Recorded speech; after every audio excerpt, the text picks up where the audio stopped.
Hi, crew, and welcome to this week's edition of Hot Chocolate Chronicles with your host here, Captain Chris. This is the show that's no editing, all done in one take, where we get real. We talk about life, the universe, and everything else together over a cup of hot chocolate if you're just joining me for the first time. So, again, welcome to Hot Chocolate Chronicles, and let's share a drink.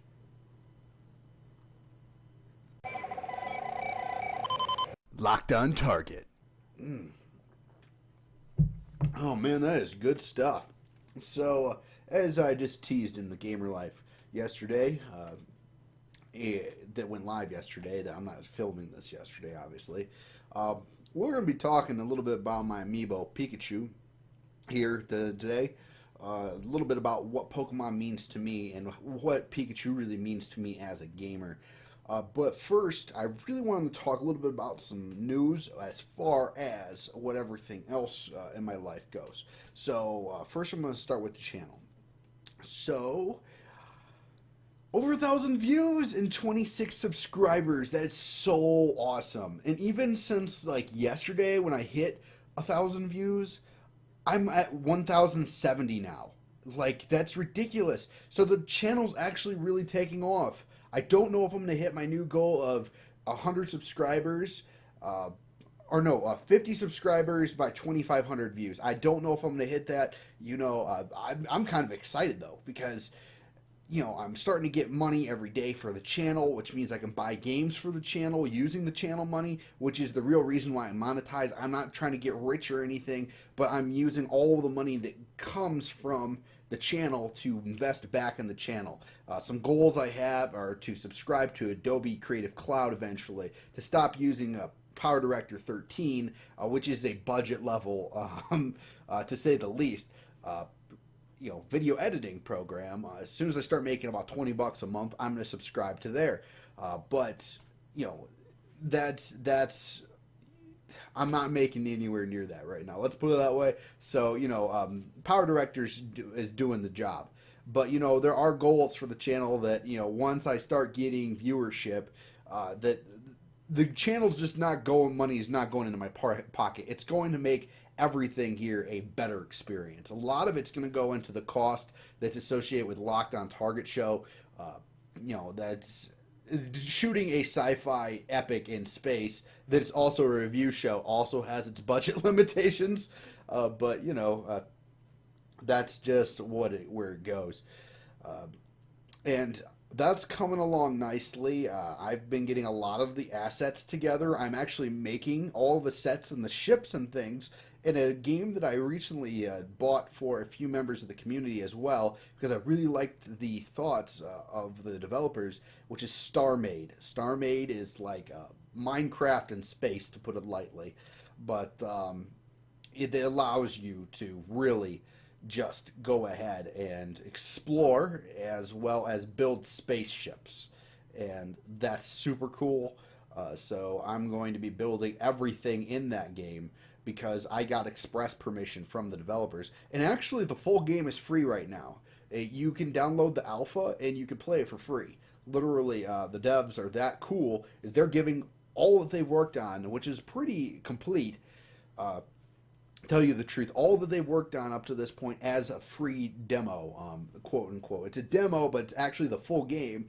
And they said if you want to support us now, you can get the game for $10. It gets you the full copy of the game on release. The demo will always feature at least the amount of features it has, and the price is only going to go up. But I keep on forgetting if it's StarMade or StarBuild. Just give me a second to check my Steam page here, because I have too many Star games. Like, they begin with Star. Actually, I have too many games in general for Steam. Specifically in the S's. I mean, I got like Salmon Max all the way down. Star Wars Battlefront. Star Made. I just wanted to make sure it was a Star Made, not Star Built or Star whatever. But you know what I mean. Now I'm going to just get OBS up to the front again. All right, there we go. So, yeah, StarMade is a wonderful game. I really like the developers. Now, the other thing that happened here in my own personal life is that my baby girl turned 7 months old, which is super exciting. I mean, it's not as exciting as 6 months or whatever because we've had her survive 6 months. Now she's on to 7 months, and she's starting to talk, like not like real words, but she's using more syllables, like real syllables. Like she's mastered the B sound, so she goes ba ba ba ba ba ba ba ba ba over and over again, which kind of gets annoying after a while. But it's so cute. Oh my gosh, it's so cute. So, yeah, let's get into our proper topic, or whatever the proper topic it could be for this show, because it's basically just me talking about life and whatnot, as well as certain parts. Let's talk about Pikachu here. So, as I said before, Mario, I buy all of my amiibos for a reason. They're more like mementos to me. I could care less of their game functionality. I just think they're a cheap way for me to mark, cheap and cool way for me to mark where I've been as a gamer. So, that's why I buy my amiibos. I still want a few of them. Like, I really want Kirby amiibo, which shouldn't be that hard to find, but I just don't have the funds for them right now. Now, the Pikachu amiibo, where that marks in my life, okay, is before Pokemon. Okay, let me start this off. My dad and I and my mom and I used to play Mario Brothers on the Super Nintendo together. However, the first time I really got hardcore into a game was Pokemon Red. Okay? I got my own Game Boy Color, which blew my mind at the time. It was the see-through purple one, which was super cool because I got to see all the circuits and whatnot as a kid. Decorated it all up with stickers and whatnot of baseball teams. Because I was super into sports then, not so much now. And then, I got a few games. I got Pokemon Red for Christmas. That was the first game I got for my Game Boy, as well as Tetris. And both of them are pretty much had a bajillion hours of playtime. But Pokemon, I got 151 in Red version. I got the full Pokedex, legitly. Okay, I didn't Game Shark Mew. I actually got one traded me that was obtained legitly from a Nintendo event, and that was one of my crowning accomplishments. But what was the cool thing about Pokemon is that everyone I knew talked about it. I made friends with Pokemon. I collected Pokemon cards. We talked about the Pokemon show. We talked about Pokemon games. We traded with each other. We talked about it. Literally, Pokemon was WoW before WoW became WoW. And then Pokemon had about the same amount of coverage. If you're a younger viewer, which, I'm sure that actually most of my viewership is actually just as old as I am, if not older. But if you're a younger viewer, Minecraft is the equivalent of my generation's Pokemon. Okay? Everyone talked about Pokemon. Everyone had Pokemon. Either they've seen the show and could comment on their friends, like a way that they played the game, or, we were talking about, oh, wow, I can't believe that we had to spend all that much time in the Safari Zone to get the Tauros and the Kangaskhan. You know what I mean. If you played these games, you know that the Safari Zone is a cool concept, but oh boy, I hate Safari Zone. Random RNG. And getting a surfing Pikachu in silver was a pain in the butt, but I managed to do it. But yeah, that's an aside. A surfing Pikachu is a Pikachu that can learn surf. But very rare. I think it's 1 out of 524 instances of Pikachus that can actually learn it. So be prepared to farm Pikachus, which is a rare spawn anyways, and gold and silver all day long. Actually, I think it took me a week to get it, but finally got it. Never caught a shiny though. So I've never run across a shiny. Everyone's like, oh, I caught a shiny and whatnot. And I'm like, I haven't run across a shiny and I've played these games. Oh, like RNG just hates me. But sorry, I'm getting off topic here. RNG in games, I'm either extremely lucky or extremely not. Like in Diablo 3, I have full Zuni, full stats, everything. I have a full pet doctor with 100% pet damage on my head piece, plus 100% pet damage, which is like super, super rare. if you play Diablo 3, because the stat piece can actually drop with 50 to 100 percent damage boost for your pets. Just things like that, that I'm just fully geared in Diablo 3, but just not like in Pokemon, I can't find a shiny to save my life other than like the guaranteed shinies or whatever that's around.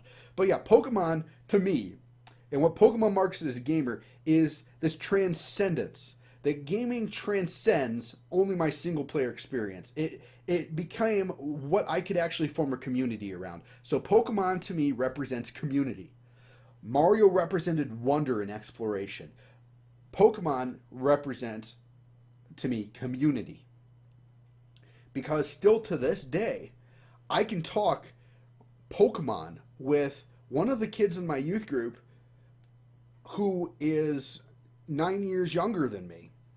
We have legit conversations about Pokemon, and there's no age difference. There's nothing that marks us as different other than he is younger and I am older, but that doesn't matter to us. That type of thing. We come together over Pokemon. We can talk Pokemon, well, and Naruto and Fairy Tail and a bunch of other anime, that type of thing. But we can use video games to come together, and that's what Pokemon represents to me, is the ability for games to form communities that transcend age, race, gender, that type of thing. And you might roll your eyes at me, but that's honestly what I feel Pikachu represents to me. That some kid over in Japan, and some kid over in France, and some kid over in Germany, some kid over in Israel, all play Pokemon, and we could all talk about Pokemon. And I have made international friends because of Pokemon. So, that's just been my experience. So what game has been your experience? What game brought you into a community? What game formed a community for you? What was that game? I know a lot of you probably will say WoW or GoldenEye or any of the other classic multiplayer games, or even Halo 2 or anything like that. With the Halo 2, with the advent of real matchmaking, really saw a boost. It really exposed me to a lot of people.